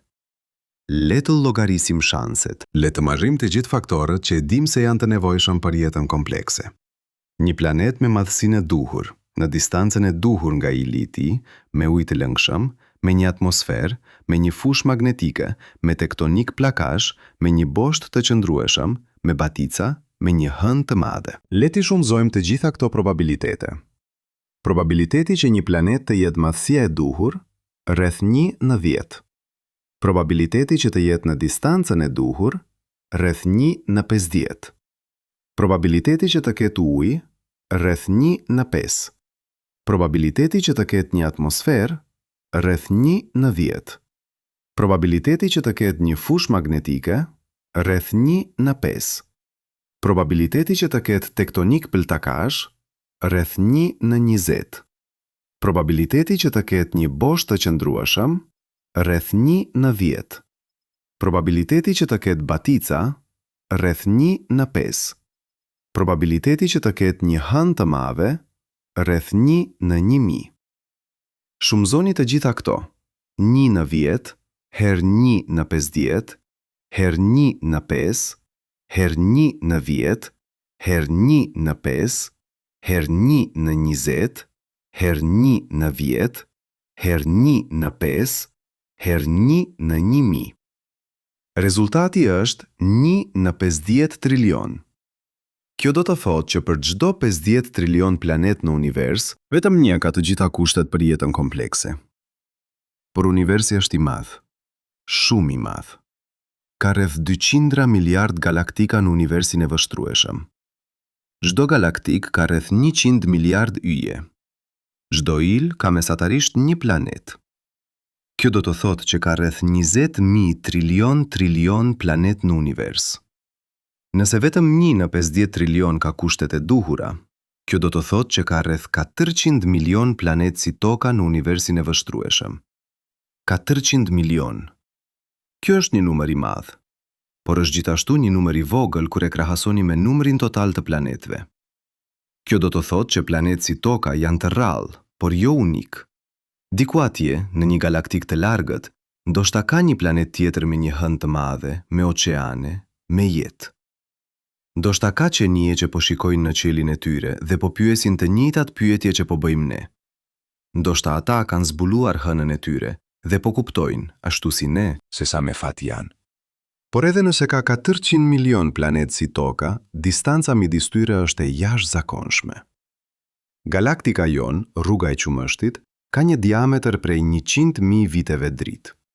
Nëse ka 10 planet si toka në galaktikën tonë, një supozim konservativ bazuar në llogaritjet tona, distanca mesatare midis tyre do të ishte rreth 10.000 vite dritë. Kjo do të thotë që edhe nëse do të udhtonim me shpejtësinë e dritës, do të na duheshin 10.000 vjet për të arritur në planetin më të afërt si toka. Dhe ne nuk mund të udhtojmë me shpejtësinë e dritës. Raketa më e shpejtë që kemi ndërtuar ndonjëherë, sonda Parker Solar Probe, udhton me rreth 0.005% të shpejtësisë së dritës.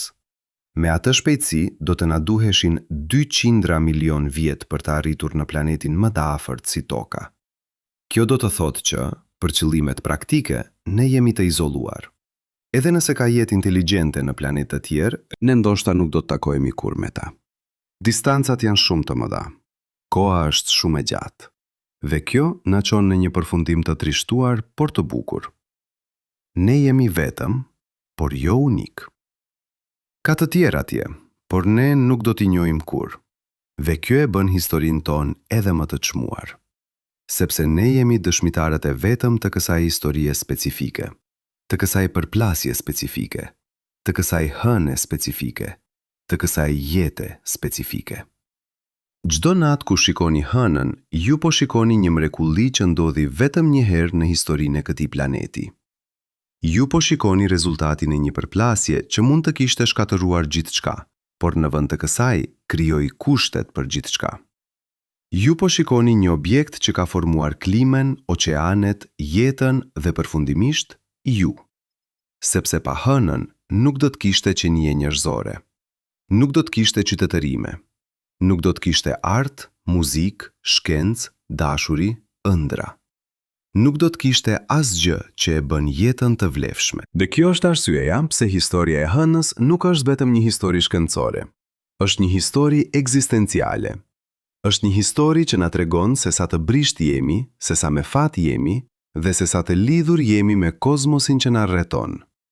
Ne nuk jemi të ndarë nga universi. Ne jemi një pjesë e tij. Çdo atom në trupin tuaj u formua në një il që vdiq miliarda vjet më parë. Çdo frym që merrni përmban atome që dikur ishin pjesë e dinosaurëve, të pembe, të oqeaneve. Dhe çdo natë kur shikoni hënën, ju po shikoni një pjesë të historisë suaj, një pjesë të asaj që ju bëri të mundur. Por le të kthehemi në shkencë për një moment, sepse ka ende shumë që nuk e dim për hënën. Dhe në 5 vitet e fundit, shkencëtarët kanë bërë zbulime që po ndryshojnë mënyrën se si e kuptojmë atë. Në vitin 2024, misioni kinez Chang'e-6 solli mostra nga ana e largët e hënës, ana që nuk e shohim kurrë nga toka. Këto mostra treguan diçka të papritur. Ana e largët ka një përbërje pak të ndryshme nga ana e afërt. Ajo ka më shumë alumin dhe më pak hekur. Kjo sugjeroi që hëna nuk u formua në mënyrë uniforme. Materiali që u hodh në hapësirë gjatë përplasjes nuk u përzua plotësisht para se të kondensohej. Kjo zbulim ka implikime të mëdha. Nëse hëna nuk është uniforme, kjo do të thotë që ajo ka një strukturë të brendshme më komplekse se sa mendonim. Dhe kjo kompleksitet mund të shpjegojë disa nga misteret që kemi për hënën, si pse ka një bërtham aq të vogël, ose pse fusha e saj magnetike u ndal aq herët në historinë e saj. Në vitin 2025, NASA lancoi misionin Lunar Geophysical Explorer, një satelit që do të hartojë fushën gravitacionale të hënës me një saktësi të paprecedent. Ky mision do të na tregojë saktësisht se si masa është e shpërndarë në brendësi të hënës dhe kjo do të na ndihmojë të kuptojmë më mirë se si ajo u formua. Rezultatet priten në vitin 2027 dhe shkencëtarët janë të emocionuar. Sepse çdo detaj i ri që mësojmë për hënën na tregon diçka të re për tokën, për përplasjen, për historinë tonë. Dhe ka edhe plane për të ardhmen. Disa agjenci hapësinore po planifikojnë të ndërtojnë baza të përhershme në hënë brenda 10 deri në 15 vjetëve të ardhshëm. Këto baza do të jenë jo vetëm për eksplorim, por edhe për kërkime shkencore. Shkencëtarët do të mund të studiojnë shkëmbinjt hënor në vend, duke përdorur laborator të avancuar që janë shumë të rëndë për t'u dërguar në tokë. Ata do të mund të bëjnë eksperimente që janë të pamundura në tokë, si të studiojnë se si materiali sillet në gravitet të ulët, ose se si rrezatimi kozmik ndikon në molekulat organike. Por ndoshta zbulimi më i rëndësishëm që do të bëjmë në hënë nuk do të jetë shkencor. Ndoshta do të jetë filozofik. Sepse kur njerëzit do të jetojnë në hënë, kur do të shikojnë tokën të ngrihet në horizontin hënor, ata do të shohin diçka që asnjë qenie njerëzore nuk e ka parë kurrë. Planetin ton si një objekt i vogël, i brisht, i vetëm në errësirën e hapësirës. Dhe ndoshta kjo pamje do t'i bëjë të kuptojnë, në një mënyrë që ne në tokë nuk mund ta kuptojmë plotësisht, se sa të çmuar jemi, se sa me fat jemi, dhe se sa e rëndësishme është të mbrojmë këtë planet të vogël blu që është shtëpia jonë. Tani le të ndalemi për një moment, sepse e di saktësisht çfarë po mendoni. E dëgjoj atë dyshim në mendjen tuaj, atë zë të vogël skeptik që thot. Dhe keni të drejtë të jeni skeptik, sepse historia që sapo keni dëgjuar, një përplasje që ndodhi në momentin e sakt, me këndin e sakt, duke krijuar një hënë me madhësinë e sakt, në distancën e sakt, tingëllon si diçka nga një libër shkencor fantastik, jo nga një revistë shkencore serioze. Kështu që le të jemi plotësisht të sinqertë, Le të flasim për atë që shkenca vërtet e di dhe për atë që ajo nuk e di, sepse ndershmëria është thelbësore këtu. Dhe e vërteta është më komplekse, më interesante dhe në disa mënyra më shqetësuese se sa historia e thjeshtuar që sapo dëgjuat. Fillojmë me këtë. Hipoteza e përplasjes gjigante nuk është një fakt i provuar. Është teoria më e mirë që kemi. Teoria që shpjegon më shumë prova se çdo teori tjetër, por ajo nuk është e përsosur. Ka probleme, ka pyetje pa përgjigje. Dhe shkencëtarët e dinë këtë. Ata nuk po përpiqen ta fshehin. Ata po punojnë aktivisht për t'i zgjidhur këto probleme dhe çdo vit teoria bëhet më e mirë, më e saktë, më e plot. Por ajo nuk është ende e plot. Ja një problem. Nëse hëna u formua nga materiali i tokës dhe tejas, pse përbërja izotopike është pothuajse identike me tokën? Nëse theja erdhi nga një pjesë tjetër e sistemit diellor, ajo duhej të kishte një gjurmë gishti izotopike të ndryshme. Por shkëmbinjtë hënor dhe shkëmbinjtë e tokës janë aq të ngjashëm sa disa shkencëtar kanë thënë se janë identik brenda gabimit të matjes. Kjo është e çuditshme. Shumë e çuditshme. Një shpjegim është se Theia u formua në të njëjtën orbit me tokën, në një pikë të quajtur Lagrange, ku tërheqja gravitacionale e diellit dhe tokës balancohej. Nëse kjo është e vërtetë, Theia dhe toka do të kishin formuar nga i njëjti material dhe do të kishin të njëjtën përbërje izotopike. Por kjo ngre një pyetje tjetër. Pse u përplas Theia me tokën nëse ishin në një orbit të qëndrueshme? Përgjigjja mund të jetë se një planet tjetër, ndoshta një embrion planetar që më vonë u përthye nga Jupiteri, kaloi afër dhe shqetësoi orbitën e Theias duke e dërguar atë në një kurs përplasjeje me tokën. Por kjo është spekulim. Ne nuk kemi prova të drejtpërdrejta. Një problem tjetër. Simulimet e hershme të përplasjes nuk mund të shpjegonin pse hëna ka aq pak hekur. Nëse materiali erdhi nga manteli i tokës, ai duhej të kishte më shumë hekur se sa ka hëna. Simulimet e reja, ato që përfshin një tokë që rrotullohet shpejt, e zgjidhin këtë problem, por ato krijojnë një problem tjetër. Nëse toka po rrotullohej aq shpejt, si u ngadalsua ajo në 24 orë? Batika hënore mund ta shpjegojë një pjesë të ngadalësimit, por jo të gjithë. Duhet të ketë pasur faktorë të tjerë, ndoshta fërkimi me një atmosferë të trash primare ose ndërveprime me planetë të tjerë. Por përsëri, ne nuk jemi të sigurt. Dhe ka edhe një problem më të madh, një problem që shkencëtarët rrallë diskutojnë jashtë konferencave të tyre. Ne nuk e dim nëse hipoteza e përplasjes gjigante është e vetmja mënyrë për të formuar një hënë të madhe. Mund të ketë mënyra të tjera që ne nuk i kemi menduar ende. Mund të ketë procese që ne nuk i kuptojmë. Universi është i madh dhe i çuditshëm, dhe ai ka një histori të gjatë të befasimit të shkencëtarëve me fenomene që ata nuk i prisnin. Kështu që kur dëgjoni një shkencëtar që thotë, ne e dim se si u formua hëna, ajo që ata vërtet po thonë është, ne kemi një teori që përputhet me shumicën e provave që kemi deri tani, por ne jemi të hapur për mundësinë që mund të jemi gabim, dhe ne po vazhdojmë të testojmë teorinë me eksperimente dhe vëzhgjime të reja. Kjo është se si funksionon shkenca. Ajo nuk jep përgjigje absolute. Ajo jep përgjigjet më të mira të mundshme bazuar në informacionin që kemi dhe ajo i risikon ato përgjigje kur vjen informacion i ri. Por ja ku bëhet interesante. Edhe me të gjitha këto pasiguri, edhe me të gjitha këto pyetje pa përgjigje, një gjë është absolutisht e qartë. Hëna ka pasur një ndikim të jashtëzakonshëm në tokë. Kjo nuk është spekulim. Kjo nuk është teori. Kjo është fakt i vështrueshëm, i matshëm, i pakontestueshëm. Ne mund ta shohim atë në batica. Ne mund ta matim atë në ngadalësimin e rrotullimit të tokës. Ne mund ta llogarisim atë në stabilitetin e boshtit. Ne mund ta studiojmë atë në regjistrat fosile që tregojnë se si jeta u përshtatur me ciklet hënore. Dhe kjo na çon në pyetjen më të madhe, pyetjen që shkenca moderne po lufton për t'ju përgjigjur. A është hëna thelbësore për jetën, apo thjesht shumë e dobishme? A mund të kishte jetë komplekse në një tokë pa hënë, apo hëna është një kusht absolut i domosdoshëm? Përgjigjja e sinqertë është, ne nuk e dim. Dhe arsyeja pse nuk e dim është sepse ne kemi vetëm një shembull për t'u studiuar. Tokën tonë, me hënën tonë, me jetën tonë. Ne nuk kemi një tokë tjetër pa hënë për ta krahasuar. Ne nuk kemi një eksperiment kontroli. Gjithçka që mund të bëjmë është të krijojmë modele kompjuterike, të bëjmë simulime dhe të spekulojmë bazuar në atë që e dim për fizikën dhe biologjinë. Por këto janë vetëm modele, ato nuk janë realiteti. Disa shkencëtar argumentojnë që hëna është absolutisht thelbësore. Ata thonë që pa stabilitetin që ajo krijon, pa baticën, pa mbrojtjen nga goditjet, jeta komplekse nuk do të kishte evoluar kurrë. Shkencëtar të tjerë argumentojnë që jeta është më e zhdërvjellët, më e përshtatshme se sa mendojmë. Ata thonë që edhe në kushte ekstreme, jeta gjen një rrugë. Ata tregojnë mikrobe që jetojnë në thellësitë e oqeaneve, në shkretëtirat më të thata, në akullin e Antarktikës, në shkëmbind kilometra nën sipërfaqen e tokës. Ata thonë që nëse jeta mund të mbijetojë në këto vende, ndoshta ajo mund të mbijetojë edhe në një tokë pa hënë. Kush ka të drejtë? Ne nuk e dim. Dhe kjo pasiguri është në të njëjtën kohë frustruese dhe emocionuese. Frustruese sepse ne duam përgjigje të qarta. Ne duam të dim nëse jemi të veçantë, nëse jemi të rrallë, nëse jemi vetëm. Por emocionuese sepse kjo do të thotë që ka ende shumë për të zbuluar, shumë për të mësuar, shumë për të kuptuar.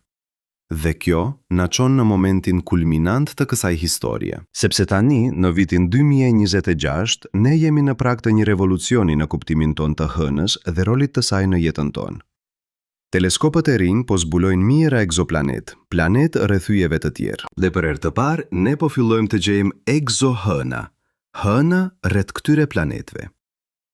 Çdo zbulim i ri na jep një pikë të re të dhënash, një shembull të ri për të studiuar, një mënyrë të re për të testuar teoritë tona. Në vitin 2025, teleskopi James Webb zbuloi një sistem planetar në një distancë prej 120 vjet dritë, në ilin e quajtur TOI 700. Ky sistem ka një planet në zonën e banueshme, zonën ku uji i lëngshëm mund të ekzistojë. Dhe ky planet ka një hënë. Një hënë e madhe, rreth 1/50 e masës së planetit të saj, e ngjashme me raportin Tokë-hënë. Kjo është vetëm zbulimi i dytë i një egzohëne të madhe, dhe shkencëtarët janë të emocionuar. Sepse tani ata mund të studiojnë dy sisteme në vend të një. Ata mund të krahasojnë, ata mund të shohin nëse modelet e tyre janë të sakta. Por ja ku bëhet vërtet interesante. Planeti në TOI 700 është pak më i madh se Toka dhe hëna e tij është pak më e madhe se hëna jonë. Nëse modelet tona janë të sakta, ky planet duhet të ketë kushte edhe më të favorshme për jetën se Toka. Boshti i tij duhet të jetë edhe më i qëndrueshëm.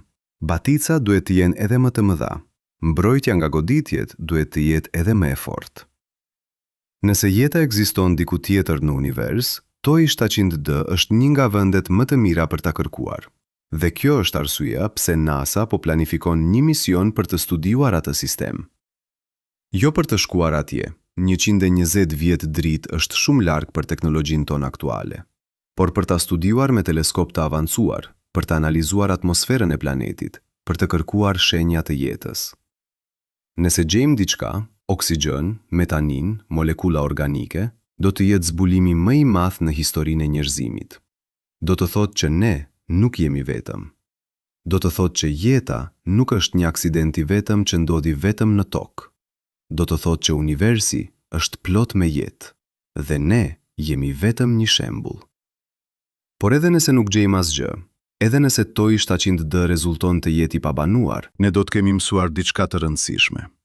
Ne do të kemi mësuar që edhe kushtet më të favorshme nuk garantojnë jetën. Ne do të kemi mësuar që jeta është edhe më e rrallë, edhe më e çmuar se sa mendonim. Dhe ne do të kemi mësuar që Toka, me hënën e saj, me oqeanet e saj, me jetën e saj, është vërtet një mrekulli kozmike. Le të zmadhojmë imazhin për herë të fundit. Le të shohim jo vetëm Tokën, jo vetëm sistemin diellor, por të gjithë universin e vështrueshëm. 93 miliard vjet dritë në diametër, 200 miliard galaktika, çdo galaktik me 100 miliard yje, çdo yll me mundësinë për planet, çdo planet me mundësinë për hëna. Është një numër aq i madh sa truri njerëzor nuk mund ta përfiturojë. Dhe diku në këtë pafundësi, ka një galaktik të vogël spirale të quajtur rruga e qumështit. Dhe në një krah të kësaj galaktike, rreth 26.000 vjet dritë nga qendra, ka një yll i verdh i mesëm i quajtur dielli. Dhe rreth këtij yli, Në një distancë prej 150 milion kilometrash, ka një planet blu i vogël i quajtur Toka. Veref këtij planeti, në një distancë prej 388.000 kilometrash, ka një hën gri e vogël që u formua nga një përplasje para 4 miliard e 500 milion vjetësh. Kjo është adresa jonë kozmike. Kjo është vendi ku ndodhemi. Dhe kur e shikoni në këtë shkallë, kur e shikoni nga kjo distancë, Toka duket e parëndësishme. Një pikë e vogël blu në errësirën e pafund. Një grimc pluhuri në një shkretir kozmike. Asgjë e veçantë, asgjë e rëndësishme. Por pastaj zmadoni përsëri. Afrohuni, shikoni më nga afër, dhe ajo që shihni është e mahnitshme. Sepse në atë pikë të vogël blu, ka okeane që valzojnë, ka kontinente që lëvizin, ka vulkane që shpërthejnë, ka male që ngrihen, ka lumenj që rrjedhin, ka pyje që rriten, ka qytete që ndricojnë natën, ka miliarda qenie që jetojnë, që mendojnë, që ndjejnë, që ndërojnë. Dhe mbi të gjitha këto, ka një hën që ngrihet çdo natë, e qetë, e heshtur, e përhershme. Një hën që ka qenë atje për çdo moment të historisë njerëzore. Një hën që ka ndriçuar shpellat e njerëzve të parë. Një hën që ka udhëhequr lundërtarët e lashtë nëpër oqeane.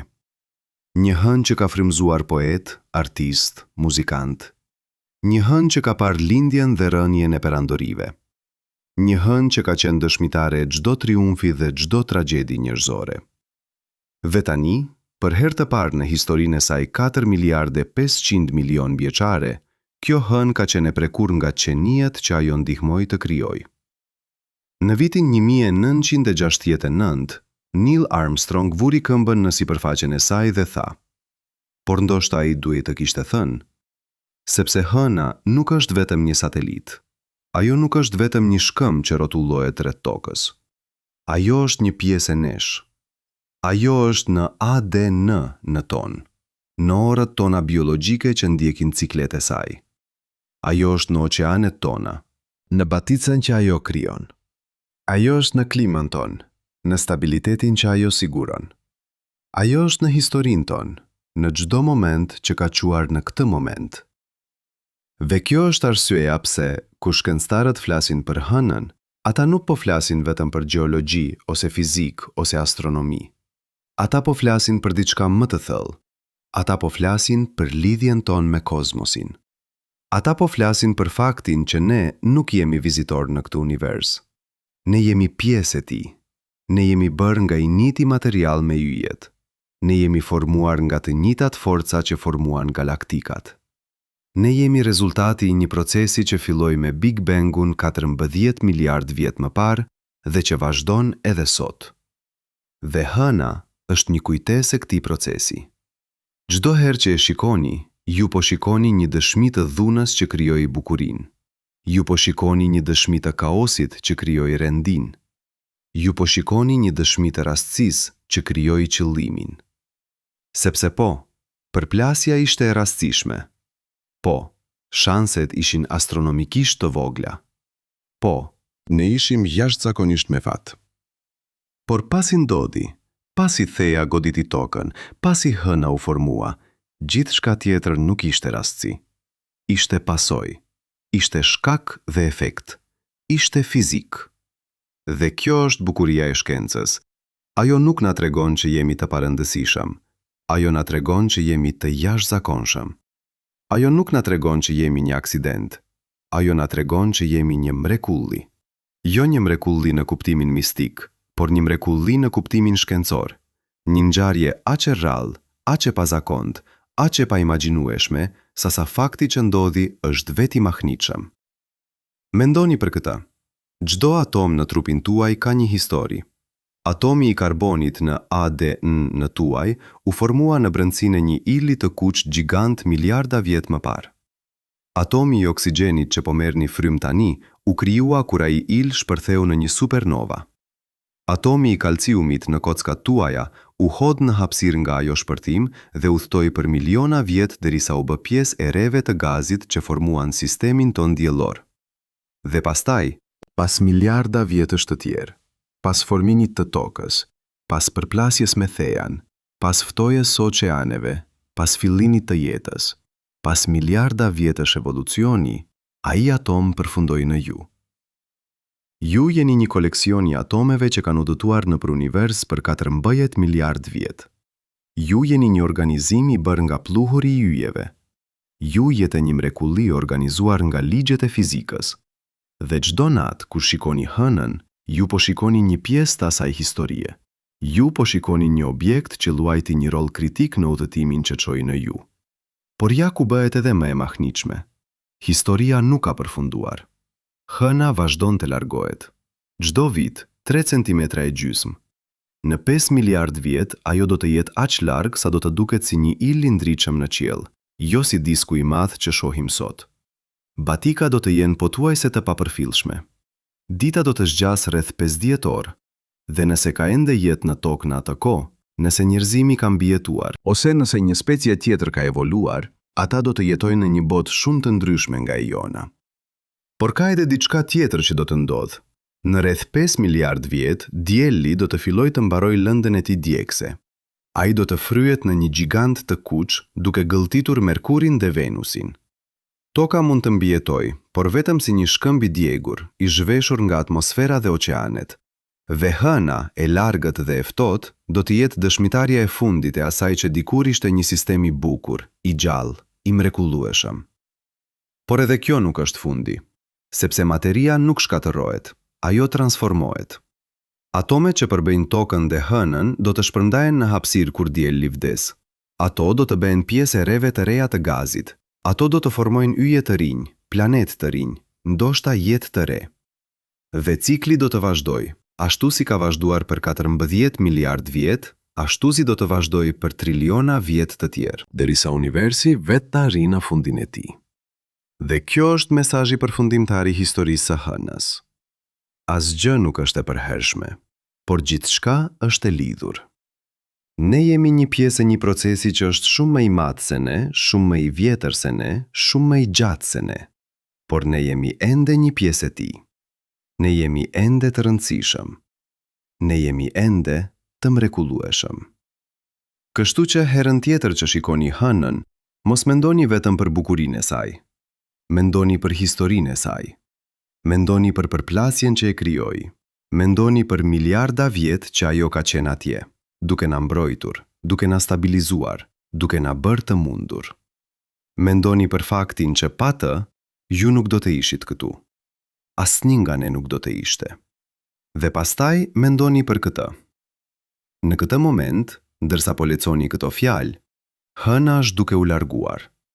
3 centimetra e gjysmë këtë vit, 3 centimetra e gjysmë vitin e ardhshëm. Çdo vit, ajo po na lë pak më shumë, por ajo nuk po na haron, sepse ne jemi të lidhur përgjithmonë. Jo vetëm nga graviteti, por nga historia. Ne jemi fëmijët e asaj përplasje. Ne jemi pasardhësit e atij momenti dhune kozmike që krijoi bukurinë më të madhe që e njohim, jetën. Dhe kjo në fund është përgjigja ndaj skepticizmit. Po, ka pasiguri. Po, ka pyetje pa përgjigje. Po, shkenca nuk është e përsosur. Por ajo që shkenca na ka treguar, me prova të matshme, të vështrueshme, të pakontestueshme, është kjo. Hëna ka ndryshuar gjithçka. Ajo ka bërë tokën të banueshme. Ajo ka bërë jetën të mundur. Ajo ka bërë ne të mundur. Dhe kjo nuk është një përrall. Kjo nuk është pseudoshkencë. Kjo është realiteti, i zbuduar nëpërmjet dekadash kërkimi, mijëra eksperimentesh, miliona oresh analize. Kjo është historia më e mahniqme që shkenca ka për të treguar. Dhe ajo është e vërtetë. Por tani le të ndalemi përsëri, sepse ka diçka që nuk e kemi diskutuar ende. Diçka që ndoshta është pyetja më e rëndësishme e të gjitha. Çfarë do të thotë kjo për ne? Jo si shkencëtar, jo si eksplorues, por si qenie njerëzore që jetojnë në këtë moment specifik të historisë kozmike. Çfarë do të thotë të dish që ekzistenca jote varet në një përplasje që ndodhi para 4 miliardë 500 milion vjetësh? Çfarë do të thotë të kuptosh që çdo frym që merr, çdo mendim që ke, çdo ndjenjë që përjeton, është e mundur vetëm sepse një planet i quajtur Theia goditi tokën në këndin e saktë, me shpejtësinë e saktë, në momentin e saktë. Disa njerëz dëgjojnë këtë histori dhe ndjejnë një ndjenjë humbjeje. Ata thonë, por kjo është një keqkuptim i thellë, sepse rastësia e fillimit nuk përcakton kuptimin e rezultatit. Mendoni për këtë. Çdo njeri prej jush është rezultati i një zinxhiri të paimagjinueshëm ngjarjesh të rastësishme. Gjyshi juaj takoi gjyshen tuaj në një autobus në një ditë të caktuar. Nëse ai autobus do të kishte vonesë 5 minuta, ata nuk do të ishin takuar kurrë. Prindrit tuaj u takuan në një mënyrë të ngjashme të rastësishme, dhe pastaj, në një moment specifik, një sperm specifike nga miliarda të mundshme fertilizoi një vezë specifike. Nëse do të ishte një sperm tjetër, ju nuk do të ishit ju. Do të ishte dikush tjetër, me ADN të ndryshme, me personalitet të ndryshëm, me jetë të ndryshme. Çdo moment i ekzistencës suaj varet nga një zinxhir i pafund rastësish. Por a e bën kjo jetën tuaj të pakuptimt? A e bën kjo dashurinë që ndjeni, ëndrat që keni, arritjet që bëni, më pak reale? Natyrisht që jo. Sepse kuptimi nuk vjen nga origjina. Kuptimi vjen nga përvoja. Kuptimi vjen nga ajo që bëni me kohën që keni. Kuptimi vjen nga lidhjet që krijoni, nga bukuria që shihni, nga dashurinë që jepni. E njëjta gjë është e vërtet për tokën. Po, ne jemi rezultati i një përplasje të rastësishme. Po, shanset ishin astronomikisht të vogla. Por ne jemi këtu. Ne ekzistojmë. Dhe ekzistenca jonë nuk është më pak e mrekullueshme sepse ishte e paparashikueshme. Në fakt, ajo është më e mrekullueshme, sepse kundër të gjitha shanset, kundër të gjithë probabiliteteve, universi krijoi kushtet e sakta për ne të ekzistojmë. Dhe tani, ne jemi këtu, të vetëdijshëm, të aftë për të kuptuar historinë tonë, të aftë për të çuditur për vendin tonë në kozmos. Por ka një dimension tjetër të kësaj historie që duhet ta eksploroj, sepse kur flasim për hënën dhe rolin e saj në jetën tonë, ne po flasim vërtet për diçka më të madhe, për natyrën e realitetit vetë. Për pyetjen se çfarë është e vërtet, çfarë është e mundur, çfarë është e njohshme. Ja një fakt që do t'ju bëj të mendoni. Çdo gjë që e dini për universin, çdo gjë që keni mësuar ndonjëherë, vjen nga një organ 3 kilogramësh në kokën tuaj të quajtur truri. Ky tru evoloi gjatë miliona vjetësh për të zgjidhur probleme specifike, si të gjesh ushqim, si të shmangësh grabiqarët, si të gjesh një partner, si të mbijetosh. Ai nuk evoloi për të kuptuar mekanikën kuantike. Ai nuk evoloi për të kuptuar relativitetin. Ai nuk evoloi për të kuptuar se si u formua hëna para 4 miliardë 500 milion vjetësh. Dhe megjithatë, në mënyrë të çuditshme, ne mund t'i kuptojmë këto gjëra. Ne mund të krijojmë ekuacione matematikore që përshkruajnë sjelljen e grincave subatomike. Ne mund të ndërtojmë teleskop që shikojnë miliarda vjet dritë larg. Ne mund të simulojmë përplasje planetare në kompjuter dhe të parashikojmë rezultatet me saktësi të mahniqme. Si është kjo e mundur? Si mund një tru që evoloi për të gjetur fruta në pemë të kuptojë strukturën e hapësirës dhe kohës? Kjo është një nga misteret më të mëdha të shkencës moderne. Dhe ka dy përgjigje të mundshme, të dyja po aq shqetësuese. Përgjigjja e parë është se ne jemi jashtëzakonisht me fat. Truri ynë, edhe pse evoloi për qëllime të tjera, rastësisht ka aftësinë për të kuptuar fizikën fundamentale të universit. Është si të gjesh një çelës në xhep që rastësisht hap një derë që nuk e dije se ekzistonte. Përgjigjja e dytë është edhe më e çuditshme. Ndoshta universi vetë është i strukturuar në një mënyrë që e bën atë të kuptueshëm. Ndoshta ligjet e fizikës nuk janë arbitrare. Ndoshta ka një arsye të thellë pse matematika funksionon, pse ekuacionet përshkruajnë realitetin, pse ne mund të parashikojmë të ardhmen bazuar në të kaluarën. Ndoshta universi në një kuptim të thellë të kuptohet. Kjo tingëllon mistike, e di, por mos e keq kuptoni. Unë nuk po flas për një zot ose një inteligjencë kozmike. Unë po flas për diçka më të hollë, për mundësinë që vetë struktura e realitetit ka një cilësi që e bën atë të aksesueshëm për mendjen. Që ligjet e fizikës nuk janë vetëm përshkrimet e asaj që ndodh, por janë në një kuptim të thellë të lidhura me vetë natyrën e ekzistencës. Dhe hëna është një shembull perfekt i kësaj. Sepse kur studiojmë hënën, ne nuk po studiojmë vetëm një objekt në hapësirë. Ne po studiojmë historinë tonë. Ne po studiojmë se si u bëm të mundur. Ne po studiojmë lidhjen midis kaosit dhe rendit, midis rastësisë dhe pasojës, midis dhunës dhe bukurisë. Dhe çdo gjë që mësojmë na tregon diçka të re për natyrën e realitetit. Por ja ku bëhet vërtet e thellë. Ka gjëra që ne nuk i dim. Ka gjëra që ndoshta nuk mund t'i dim kurrë. Dhe kjo nuk është një dështim i shkencës. Kjo është një tipar i realitetit vetë. Le të flasim për disa nga këto gjëra. Fillojmë me një pyetje të thjeshtë. Çfarë ka para Big Bangut? Shkenca moderne na tregon që universi filloi me një shpërthim të paimagjinueshëm energjie 14 miliard vjet më parë. Por çfarë shkaktoi atë shpërthim? Çfarë ekzistonte para tij? Dhe këtu shkenca arrin në një kufi, sepse para është një koncept kohor, dhe koha vetë filloi me Big Bangun. Të pyesësh se çfarë ka para Big Bangut është si të pyesësh se çfarë ka në veri të polit verior. Pyetja nuk ka kuptim sepse veri nuk ekziston në atë pikë. Por kjo nuk e ndalon trurin ton nga përpjekja për ta kuptuar. Ne krijojmë teori. Ndoshta universi ynë është një nga shumë universi në një multivers. Ndoshta Big Bangu ishte një nga një numër i pafund Big Bangesh që ndodhin vazhdimisht. Ndoshta koha është ciklike dhe universi kalon nëpër cikle të pafund zgjerimi dhe të kurjeje. Por këto janë vetëm teori. Ne nuk kemi mënyrë për t'i testuar.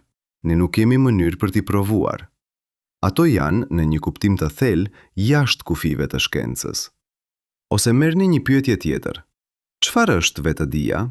Si mund një koleksion atomesh të organizuara në një mënyrë të caktuar të krijojë përvojën subjektive të qenit i gjallë?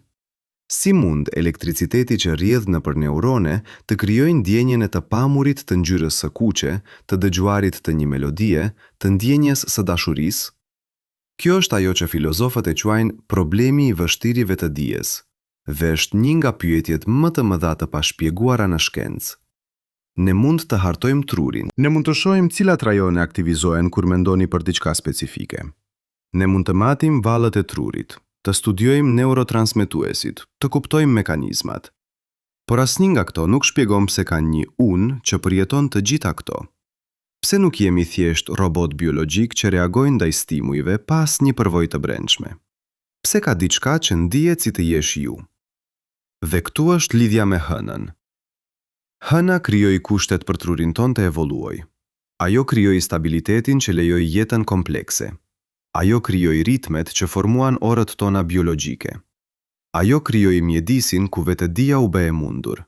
Por ajo nuk shpjegon vetëdijen vetë. Ajo nuk na tregon pse ne jemi të vetëdijshëm, vetëm se si u bëm të mundur. Dhe kjo është një dallim kritik. Shkenca është e shkëlqyer në të shpjeguarit e si. Si u formua hëna? Si ndikon ajo në tokë? Si evoloi jeta? Por shkenca lufton me pse. Pse ekziston universi? Pse ka ligje fizike? Pse ka vetëdije? Këto janë pyetje që ndoshta shkenca nuk mund t'i përgjigjet kurrë. Jo sepse shkenca është e mangët, por sepse pyetjet mund të jenë jashtë fushës së saj. Por ja ku bëhet interesante. Fakti që ka gjëra që nuk i dim, gjëra që ndoshta nuk mund t'i dim kurrë, nuk e bën jetën më pak të mrekullueshme. Në fakt, e bën atë më të mrekullueshme. Sepse do të thotë që ka gjithmonë më shumë për të zbuluar, gjithmonë më shumë për të kuptuar, gjithmonë më shumë për të çuditur. Mendoni për këtë. 500 vjet më parë, njerëzit mendonin se toka ishte qendra e universit. Ata mendonin se yjet ishin drita të vogla të ngjitura në një sferë kristalore. Ata nuk e dinin asgjë për galaktikat, për Big Bangun, për mekanikën kuantike, për ADN-n, për evolucionin. Bota e tyre ishte e vogël, e kufizuar, e thjesht. Tani, 500 vjet më vonë, ne e dim që universi është i paimagjinueshëm i madh. Ne e dim që ka miliarda galaktika, secila me miliarda yje. Ne e dim që jeta evoloi nga molekula të thjeshta gjatë miliarda vjetësh. Ne e dim që hëna u formua nga një përplasje katastrofike. Ne e dim aq shumë më shumë se paraardhësit tanë. Por ja ku është e mahnitshme. Sa më shumë që mësojmë, aq më shumë kuptojmë se sa pak e dim. Çdo zbulim hap dyert për pyetje të reja. Çdo përgjigje krijon mistere të reja. Dhe kjo është bukuria e shkencës. Ajo nuk na jep përgjigje përfundimtare. Ajo na jep një udhtim të pafund zbulimi. Dhe hëna është një pjesë e këtij udhtimi. Çdo natë që e shikoni, ju po shikoni një mister që ne kemi zgjidhur pjesërisht, por jo plotësisht.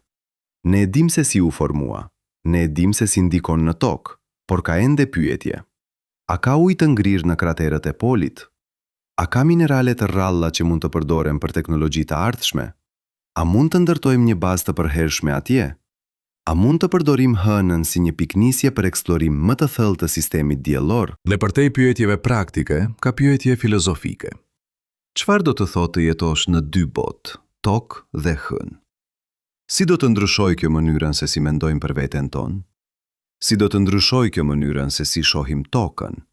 Sepse kur qëndron në hënë dhe shikon tokën të ngrihet në horizont, ti nuk sheh një planet. Ti sheh shtëpinë. Ti sheh vendin ku çdo gjë që njeh, çdo gjë që do, çdo gjë që je, ekziston. Dhe kjo perspektivë ndryshon gjithçka. Astronautët që kanë qenë në hënë flasin për një përvojë të quajtur efekti i përgjithshëm. Kur shikojnë tokën nga hapësira, ata shohin një planet të vogël, të brisht, të bukur, që lundron në errësirën e pafund. Ata shohin se nuk ka kufi të dukshëm, asnjë mur që ndan kombet, asnjë shenjë konflikteve që na preokupojnë. Ata shohin një botë të vetme, të lidhur, të përbashkët. Dhe kjo pamje i ndryshon ata. Ata kthehen në tokë me një ndjenjë të re përgjegjësie, një ndjenjë të re qëllimi, një ndjenjë të re lidhjeje me të gjithë njerëzimin. Dhe kjo është ndoshta mësimi më i rëndësishëm i historisë së hënës. Jo se si u formua, jo se si ndikon në tokë, por se çfarë na mëson për veten tonë. Ajo na mëson që ne jemi të lidhur me hënën, të lidhur me tokën, të lidhur me universin, të lidhur me njëri tjetrin. Ajo na mëson që kufit që krijojmë, midis kombeve, midis kulturave, midis njerëzve, janë artificial. Ato nuk ekzistojnë në realitetin fizik. Ato ekzistojnë vetëm në mendjet tona. Dhe ajo na mëson diçka tjetër, që ne jemi përgjegjës. Përgjegjës për këtë planet të vogël blu që është shtëpia jonë. Përgjegjës për jetën që ka evoluar këtu gjatë miliarda vjetësh. Përgjegjës për të ardhmen, për brezat që do të vinë pas nesh. Sepse ja e vërteta, hëna do të jetë këtu për miliarda vjet të tjera. Ajo do të vazhdojë të rrotullohet rreth tokës, duke u larguar ngadalë, por duke qenë ende atje. Por ne, qenijet njerëzore, jemi shumë më të brisht. Ne kemi qenë këtu vetëm për disa qindra mijë vjet. Dhe nëse nuk jemi të kujdesshëm, nëse nuk mbrojmë këtë planet, nëse nuk zgjidhim problemet që kemi krijuar, ndryshimi klimatik, shkatërrimi i mjedisit, konfliktet, ne mund të mos jemi këtu shumë më gjatë. Por kjo nuk është një mesazh i dëshpërimit. Kjo është një mesazh shprese, sepse ne kemi diçka që asnjë specie tjetër në tokë nuk e ka. Vetëdijen e historisë sonë. Ne e dim se nga vim, ne e dim se si u bëm të mundur, ne e dim se sa me fat jemi. Dhe ky njohuri na jep fuqi, fuqinë për të zgjedhur, fuqinë për të vepruar, fuqinë për të ndryshuar të ardhmen. Le të kthehemi në fillim. Kujtoni momentin kur filloi kjo histori. Një përplasje para 4 miliardë 500 milion vjetësh. Një moment dhune që krijoi bukurinë, një moment kaosi që krijoi rendin, një moment rastësie që krijoi qëllimin. Dhe tani, 4 miliardë 500 milion vjet më vonë, ne jemi këtu. Ne jemi pasardhësit e asaj përplasje. Ne jemi fëmijët e hënës. Dhe çdo natë kur e shikojmë atë, ne po shikojmë një pjesë të historisë sonë, një pjesë të asaj që na bëri të mundur. Por ja ku është pjesa më e mahnitshme. Historia nuk ka përfunduar. Ne jemi ende në mes të saj. Ne jemi ende duke evoluar, ende duke mësuar, ende duke zbuluar. Dhe çdo zbulim i ri, çdo përgjigje e re, hap pyetje të reja. Çdo hap përpara na tregon se sa më shumë ka për të shkuar.